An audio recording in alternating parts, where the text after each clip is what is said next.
Evening and welcome to some Sacred Wit. I'm Pastor Nathan, pastor here at Elk River Lutheran Church. I'm Lisa Sampson, Director of Children, Youth, and Family Ministry. Jeremy Holquist, intern pastor. There you go.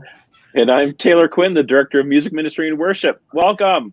Yes, and welcome to Sacred Wit, everybody. We are glad that you are here. As we gather and let's give some time for people to find the video and find us here. We will do something a little different here tonight for Sacred Wit. I'm going to invite our crew here to do a little show and tell. We're going back to kindergarten, so I'm going to invite everyone to show and tell a little something. So who would like to go first for a little show and tell?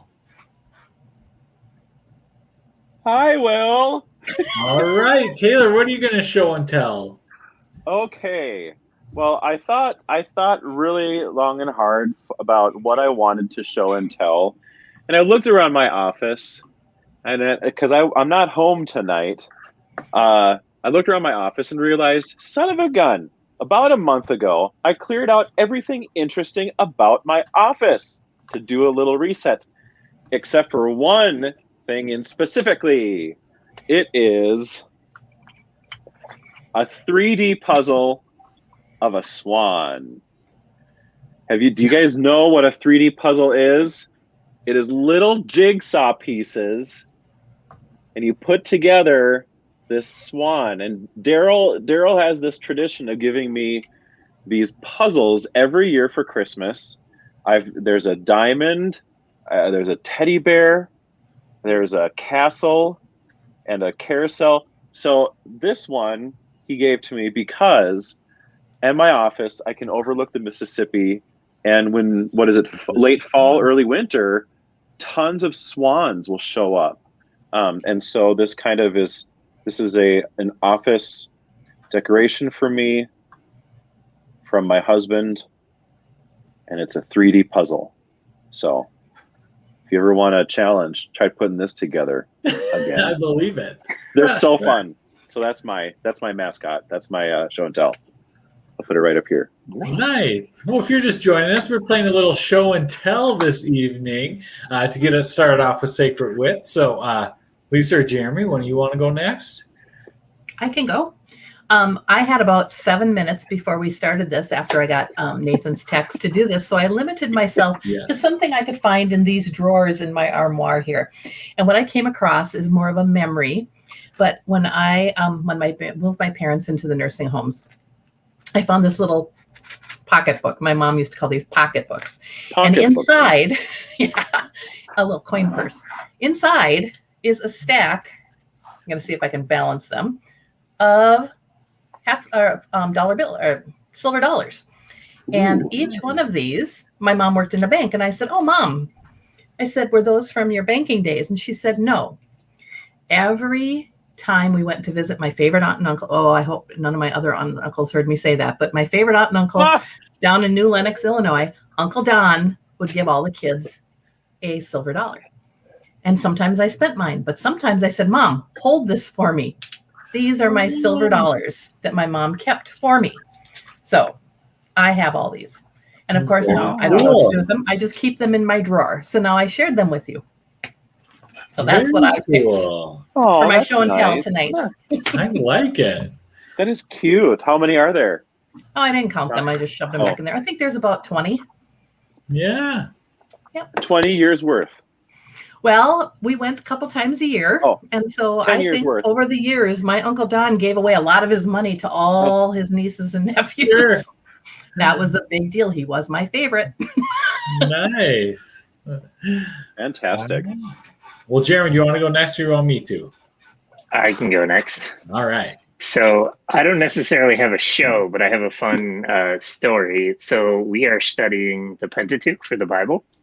And my news feed right before we were getting going today shared this lovely kind of fun story out of Cape Cod of a real life Jonah and the whale moment for a man named Michael Pack. Or did you hear this story? And so Michael is a lobster diver. And so he gets in his suit and he dives down below the water and he pulls out these giant lobsters. And in one of his excursions on June 11th, decided he was going down, and then all of a sudden, everything went dark. And according to Packard, he says, "Oh my goodness, did I just get bit by a shark?" And then he felt around and realized there's no teeth, he had no pain, and then he realized, "Oh my word, I'm in a whale's mouth." And so he actually was swallowed for about 40 seconds by a whale. And so swam around inside, got himself out, and the whale spit him out of the water. So a real life Jonah and the whale story. Wow. There we go. Amazing. I know, it's kind of fun.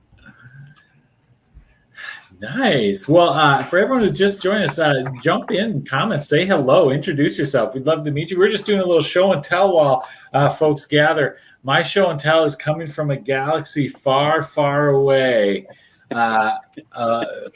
Vintage X-Wing fighter. Yeah.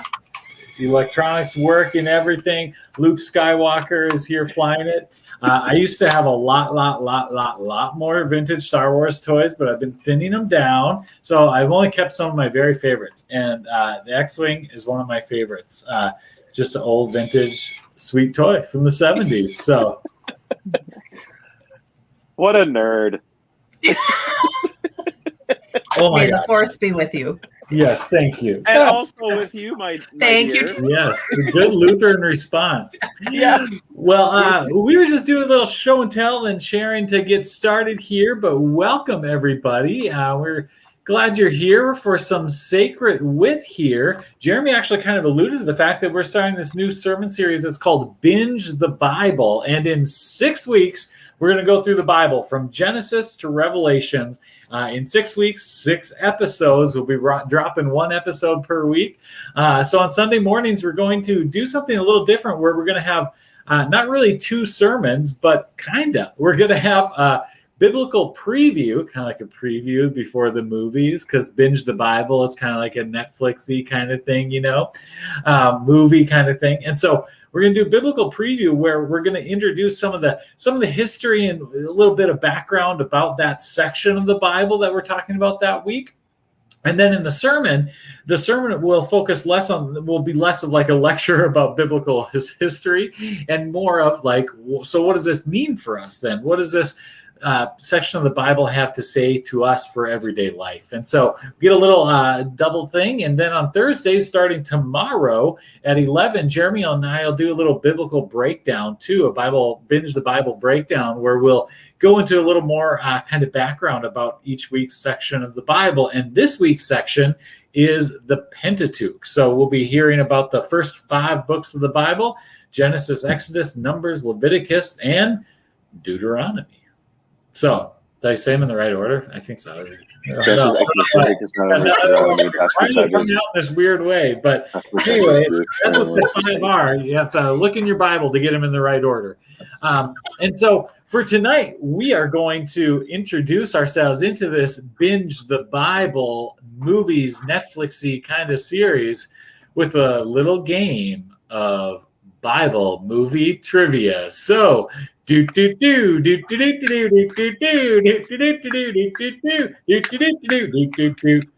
team, go. Go team, go is right. So we have each prepared a little bit of biblical trivia, a little bit of biblical movie trivia, I should say, where we're going to ask you a little question, try to name that movie, and then have another little follow-up question about the movie in question. Did I describe that all right? Yeah, I like the question. Yeah. Question within a question. Yes. So Bible movie trivia. Let's get into it. Who wants to go first? Well, I sure can. Aw, shucks. I'll go first. All right. So if you know the answer, jump into the comments and be the first to claim the fabulous prize. So here we go. The first question for the evening is, I guess not really a question. It's a name this movie. Here's the clue. This movie tells about the life of Jesus, but due to controversy, it also includes the following disclaimer. This film is not based on the Gospels, but upon the fictional exploration of the eternal spiritual conflict. Okay? So this is a movie. This film is, here's the disclaimer that it came with. This film is not based on the Gospels, but upon the fictional exploration of the eternal spiritual conflict. So, controversial one to start right off. What could it be? I thought I would know this. I thought I would too. Oh! He thinks wrong. It's not Legion, is it?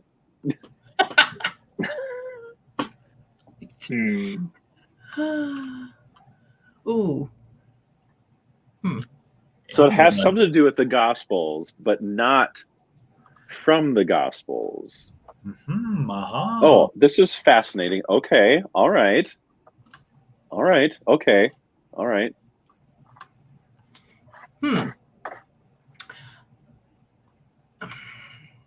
I feel like I have not seen this one. No? Okay, No. well, so here's another clue. It is a 1988 film. It was a box office flop, but critically acclaimed and it has a really good rating on Rotten Tomatoes because just a lot of people have liked it over the years, biblical scholars and film critics alike. 1988, you said? 1988, I believe. Yeah. 88? Oh my goodness. Are you gonna ask a question about the director? Because can I guess the director? You can. Was it the Martin Scorsese? It film? was Martin That Scorsese. I can't remember the name of. Anyone want to guess it? Anyone know it?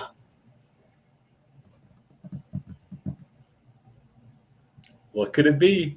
It is The Last Temptation of Christ. Yes. Yes, The Last Think of the name. Temptation of Christ. Wow, starting off with a hard one. No easy. That's a hard one. That is a hard one. Wow. Well, so wait for my follow-up question within a question. Okay. The actor who played Jesus in The Last Temptation of Christ has played a variety of other roles, including the Green Goblin in Spider-Man. Oh. Who was it? Oh, Taylor, the Spider-Man giveaway, who played the Green Goblin, played Jesus, a very creepy kind of Jesus. I am curious about this whole movie. If it's not based on the Gospels and yet the spiritual, have you seen it? Lisa, you haven't seen it? I have not seen it. I just know about it because it was very controversial. Yep. Really? 88. Wow. And in 1988, I was a rule follower, so I didn't go see it. Oh, of course. Yeah. I got over that. Okay, Taylor, why don't you give it to us? Who was Spider-Man? Green Goblin. Green Goblin, Willem Dafoe. Yes, Dafoe indeed. Played Jesus. And he played Jesus? Oh, that's an ugly Jesus. Burn on sorry, Willem. Dafoe. Willem Dafoe. Do you remember? Yeah, it's kind of an interesting movie. If I remember it right, most of it takes place while Jesus is hanging on the cross, and his kind of final temptation is the devil. He's essentially the devil or whatever kind of spiritual force.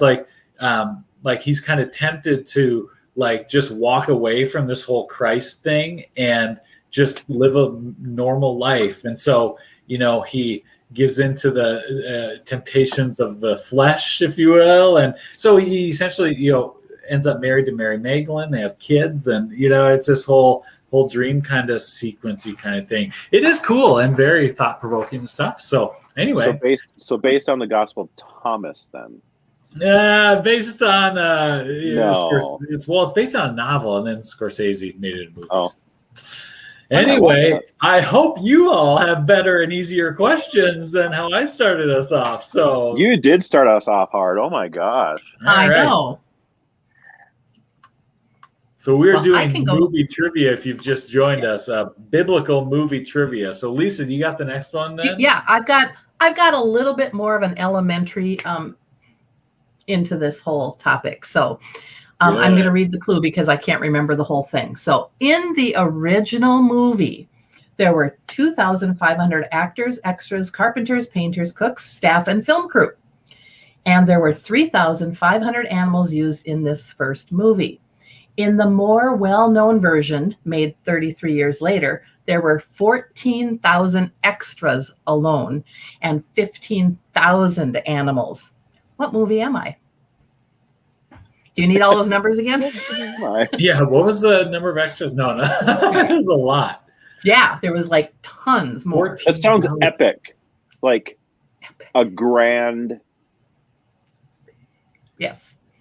When you have 14,000 extras without counting all the other people, the first movie had 2,500, all cast, crew, and everybody, and lots of animals, but even more. Did you give us dates yet? No. Okay. Because No. they can replicate human beings with CGI, so. Yeah, no. Wow. This is pre-CGI. So these were actual people and animals. So we had Christy online who says Noah's Ark. That's a very good guess. I tricked you with the animals. Okay. There were that many animals, but that's not. That would make sense of animals, but. Yeah. Nope. It's the big remake. Everybody probably has seen this movie. A remake. I know Daryl has. Okay. Okay. There's your next clue, everyone. If you know Daryl. That was a Taylor clue. Noah jumped in with Moses. We're getting warmer there, aren't we? Getting warmer. Yes, Here much we are. warmer. Warmer. It's really hot. Not quite the movie title, though. Yes. So I don't have it up, so I can't see people's responses. So it's got to be the not 5, but the 10 commandments, right? it is the 10 Commandments. Hey. Okay. All right. So Remake. yeah, there was an original one that was made 33 years before Charles. Yeah. What's his name? Can't think of the director. Yeah. Oh. It was his last film too. Anyway, here's my follow-up question. In order to recreate the Red Sea parting, large dump tanks were flooded when the film was shown in reverse. All of that water had to go somewhere, and a huge catch basin that holds 950,000 gallons of water was created. Today, modern day, right now, that catch basin is still used for water scenes like in The Truman Show. When it's not being used for filming, what does Paramount Studios use it for? Oh, this is another. Oh, okay. This is a clue about the Ten Commandments movie. So, the scene where the Red Sea parted, they filmed that in reverse. They had dump tanks dumping water, and then they reversed it for the film. No CGI. But there's a catch basin that holds 950,000 gallons of water that's used today for something. And Is it a good fishing pond? Okay, here's my guess. For rain scenes or sprinklers. Well, yeah, it's used for water scenes like the Truman Show. You remember when he's in the boat going. So it's used for that. But when it's not being used for filming, Paramount Studios uses it for something. LG research. It's not filled with water. It's not. Oh, skateboard park. It is used for a parking lot, and I have parked there. And it's blue. It's painted blue, and there's a curb about this high that you have to climb over to get out of your car. It's a parking lot. All right, my very last one is a fun one. Wow. And Nathan, pay attention. The Hebrews' trumpeting sound as they depart Egypt. Okay, remember when they're all getting ready to go. Was also heard in an epic film made in 1983. The same tune The trumpeting sound as they depart Egypt was also heard in this epic film made in 1983. You need a hint? I think you may have given one by saying, Nathan, you pay attention to this. Yeah. 1983. Were the Ewoks blowing the same horns? Yes. The same tune? Yes. Yes. Google it. I'm going to look that up. The Battle of Endor was announced with the same trumpet sequence as in the Ten Commandments when the Israelites were leaving Egypt. So there you go. Who knew the Ten Commandments could be so fun? No kidding. Thank you for playing. That's funny. Very good. Okay. That is funny. Wow. I will be so listening to those two clips. I actually just Googled them. That's going to happen. Yep. That is so going to happen. I'll go next. Jeremy, okay with that? Or do you want to? Okay. All right. Here's mine. Where'd it go? Oh. In a document, I labeled Prince of... Oh, okay. I almost gave away the movie. Shoot. All right. So you got a clue. But here is my name the movie. I have a couple clues for you. All right, in 2019, 11 years after its debut, it was still the most successful non-Disney animated feature film. 11 years after its debut is still considered the most successful non-Disney. It's non-Disney. Yeah, it's non-Disney. Okay, what's next? Okay, it's the tale of two brothers, one born of royal blood and one an orphan with a secret past. Dun, dun, dun. It's loosely connected to my movie. It sounds like the similar. Oh, and Christy, I bet she got it. Prince of Egypt. You got it, Prince of Egypt. You probably got it from when I almost blurted out the answer. Yeah. Oh my gosh. And that was one of my favorite movies growing up. It was in 1998. Did I get it right? 98? No, 11 years? No. 2008? Maybe I got that date wrong. I think it came out in 98, so it was more than 11 years after its debut. Anyway, there we go. All right, so that is the first question. My second question, I actually have two kind of follow-up ones. One is, I'll just do it. Okay, so here's the first follow-up question to the Prince of Egypt. Because of its graphic depiction of Moses, Prince of Egypt was banned in 3 Muslim countries, including Malaysia. From which 2 other Muslim countries was Prince of Egypt banned? Now I'm going to give you multiple choice. Is it A, Palestine and Lebanon, B, Maldives and Egypt, C, Jordan and Turkey? A, Palestine and Lebanon. Oh my gosh, I almost called it Lebanon. That's what they say in Missouri. B, Maldives. Maldives, is that how you say it? Maldives and Egypt. Or C, Jordan and Turkey. Which of those Muslim countries do you think it was banned? I'm going to guess C. C. But I have no clue. Jordan and Turkey. B, Maldives and Come on, Egypt. Nathan, pick A. It would be something if it was banned. The Prince of Egypt was banned in Egypt. I'm going to go with C also. C also, huh? Jordan and Turkey. What are people saying online? I don't have those up. Oh my gosh, Daryl said Versailles. Nice. Christy says okay. A. Okay. We have an A. Yep. A. Well, you ready for the answer? Yeah. Maldives and Egypt. Prince of Egypt banned in Egypt. Holy cow. Isn't that crazy? It was banned in Egypt. Yeah. And the name is in it anyway. So, yeah, crazy. Okay, here's another. This is an interesting fact, and you'll also get it. Okay, so here is my next question about the Prince of Egypt. The voice of God isn't credited in the movie.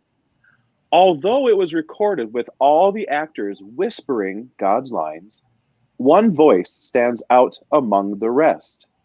Whose voice is it? A, Rafe Fiennes, B, Jeff Goldblum, or C, Val Kilmer? All three were in Prince of Egypt.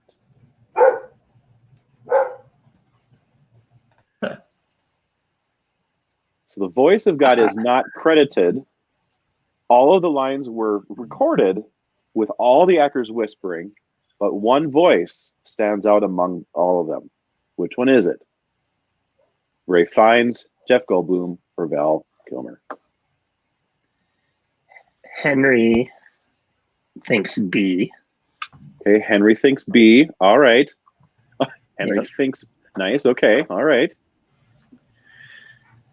Yeah, maybe I'll go with Val Kilmer too. Val Yeah, Kilmer. ice, baby. I think Val Kilmer. Ice. Oh my gosh. So it's either B, the scientist in Jurassic Park, or Val Kilmer, the weird Batman, Yeah. Or Top Gun pilot. or Top Gun pilot too. Oh my gosh, that's great. Okay, you ready? Ice, man. It is Val Kilmer. It is Val Kilmer. Val Kilmer is actually the voice of Moses in Prince of Egypt, and so he had a double role in that movie. There you go. Wow. Prince of Egypt, So in everybody. the burning bush, he had a lot of parts. Yeah, he did. He was talking to himself. A little schizophrenic. That's, Nice. I feel like we need the rainbow, the more you know. Yes. I like that. I like that. Yeah. That one. No, not that one. No, but it was I don't know if I God. have it. Close. You're close, Nathan. Good job. I'm doing my best here. It was a That's all I rainbow. got. We were- I don't have the other one. There you go. That's under a rainbow. All right, that's the more you know. That's awesome. That concludes my All right. trivia part. All right. Good job. Well, this musical that ran from 1979 to 91 holds a spot in the Guinness Book of World Records as one of the longest running musicals of all time. Cats? Sorry. Sorry. That was bad. Your inner Samson is definitely coming out there. Yes.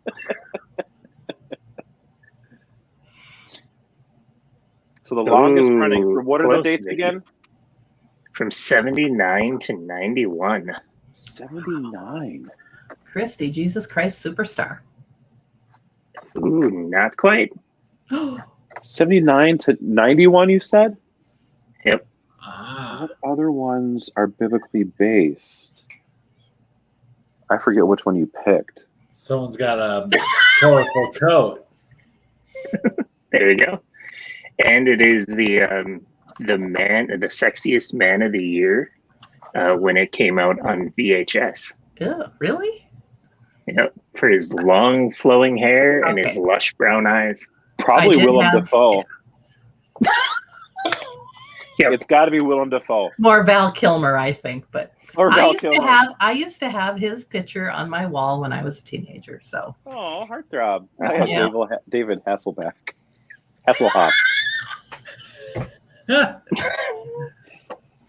Nobody knew.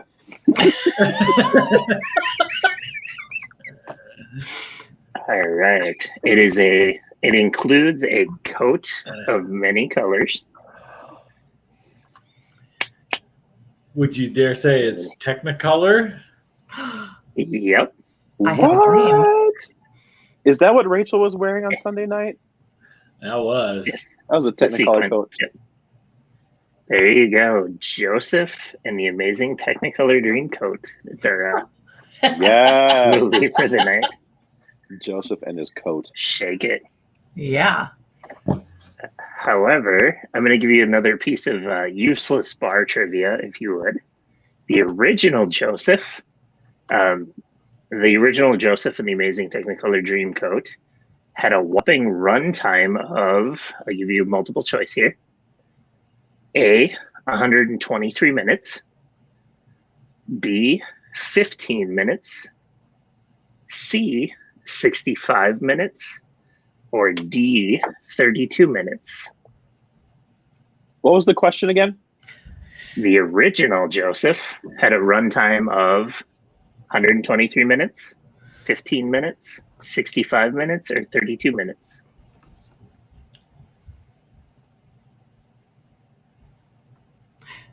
I guess of C. Okay, I'm going to guess. Vicki, I like your answer. I think I'm going to go with D. 32 minutes. B. Nathan wants B. Okay. Is there like E all the above that I can Add them up. Runs through them all.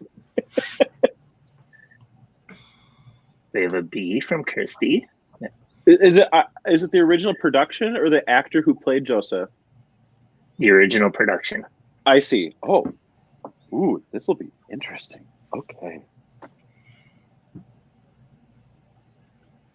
All right. I'm going to give you the answer because we have some guesses online, and you guys had it too. The original one was originally written in 1968, and it was originally 15 minutes long. That was the entire production.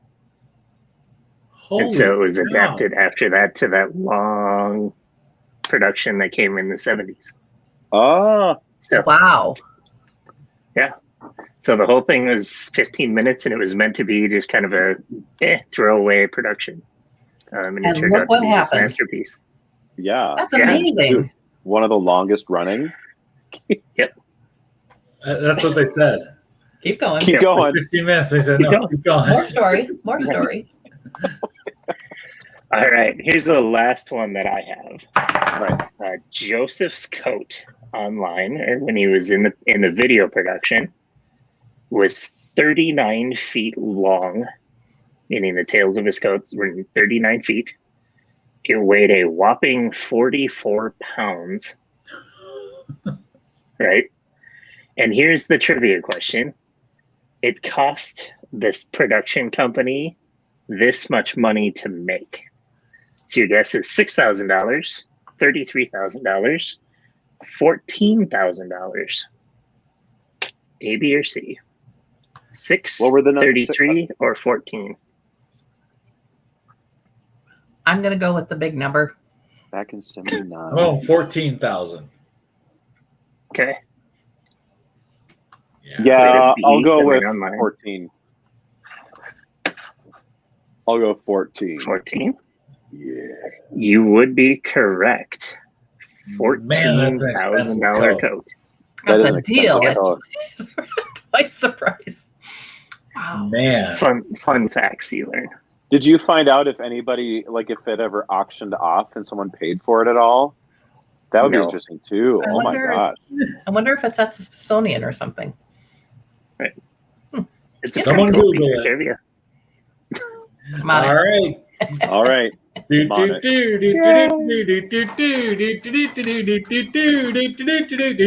Congratulations, everybody. You're all winners. Yay! Yay, indeed. Well, thanks for playing along as I think about these Bible movies.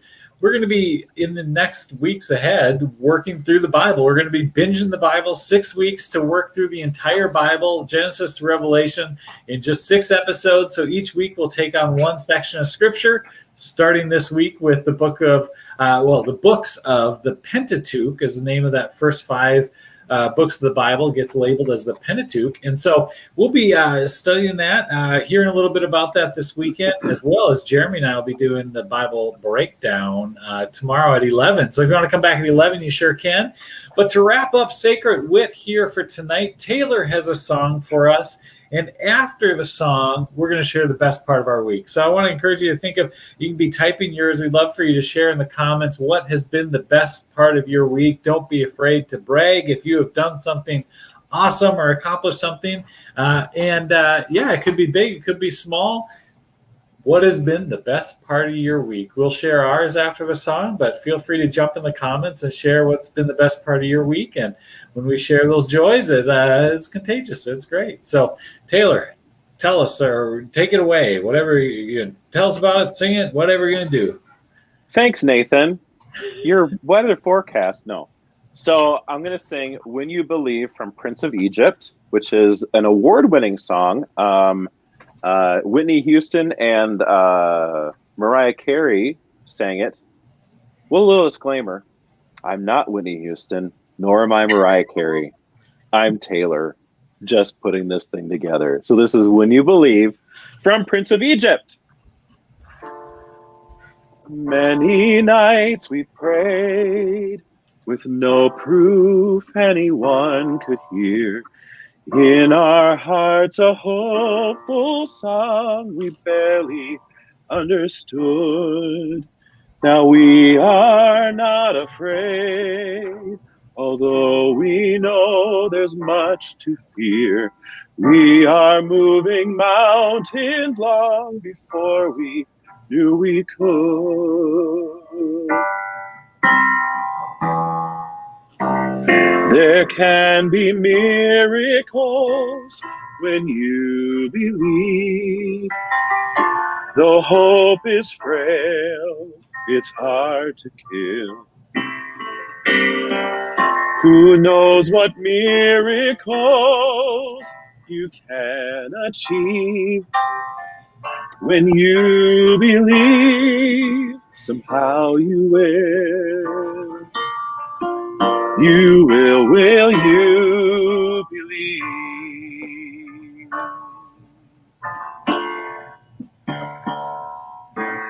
In this time of fear, when prayer so often proves in vain, hope seems like the summer birds too swiftly flown away. Yet now I'm standing here, my heart so full I can't explain, seeking faith and speaking words I never thought I'd say.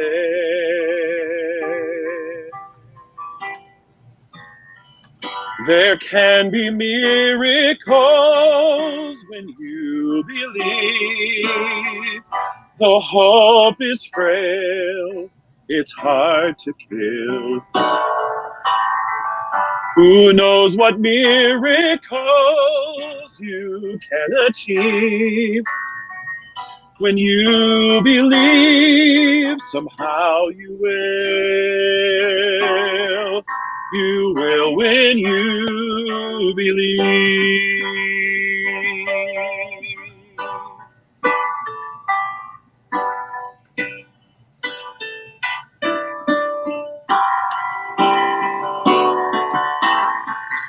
There can be miracles when you believe. Though hope is frail, it's hard to kill. Who knows what miracles you can achieve? When you believe, somehow you will. Now you will. You will when you believe. You will when you believe.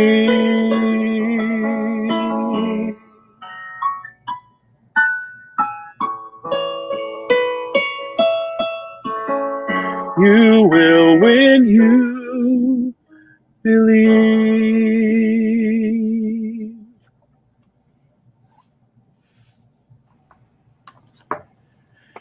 Yes, well, thank you, Taylor, Mariah, Whitney, twin. No, that was great. Thank you.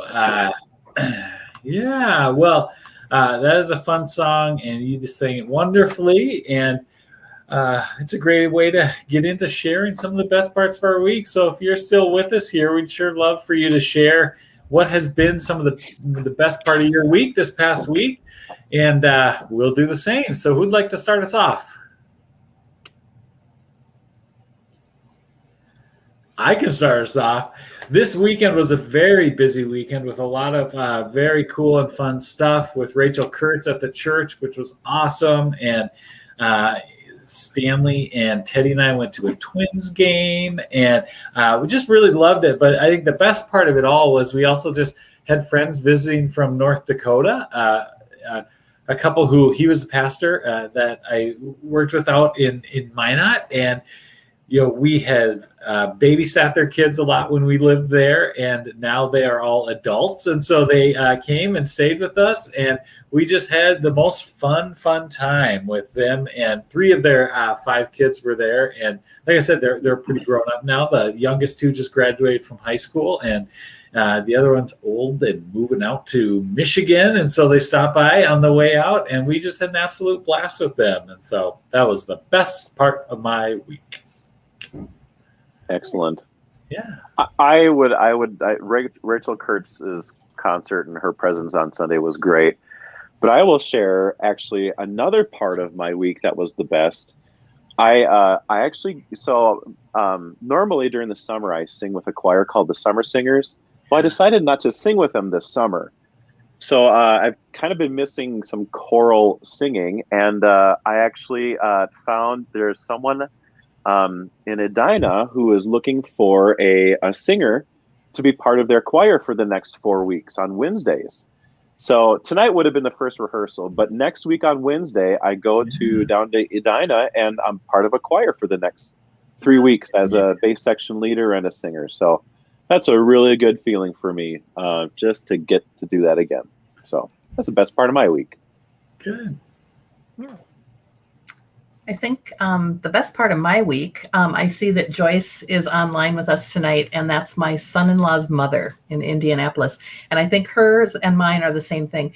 We haven't seen our kids in a long time, and my best part of the week hasn't happened yet, but on Friday, Kirsten and Danny will be here. And Joyce just had them last weekend at her house in Indianapolis. So I am beyond, I can't even talk about it without getting teary. So I'm just so excited to see her. Awesome. That is great. Yeah, I would say the best part of my week, we finished a basement bathroom remodel that's been like 12 years in the making. So that's been a process, and we're finally completed. So life is good to have 2 bathrooms in a house with 2 boys. Excellent. Nice. Is that serving as a play area for them, or is it kind of off limits? Like, what is it? What'd you make it into? No, just the bathroom is all we've been tackling. So. Oops. So, no. I'm glad your stuff came in. That's good. Yeah. Yep. Yeah. Oh, excellent. Well, thank you all. And if you want to still share the best parts of your week, we're happy to hear them. If you don't share them with us publicly here, just take some time to share with someone what's been the best part of your week. When we share these joys, it's a good thing. So again, we're excited to be binging the Bible with you all over these next 6 weeks. Hope that you'll join us on Thursdays at 11, and then on Sunday mornings, or with Facebook and YouTube or the podcast. You can listen to any of these after the fact as well. So look for those in any of those places. This Binge the Bible stuff, and then we'll see you again soon. So thanks everybody for playing along with Sacred Wit. We'll see you later.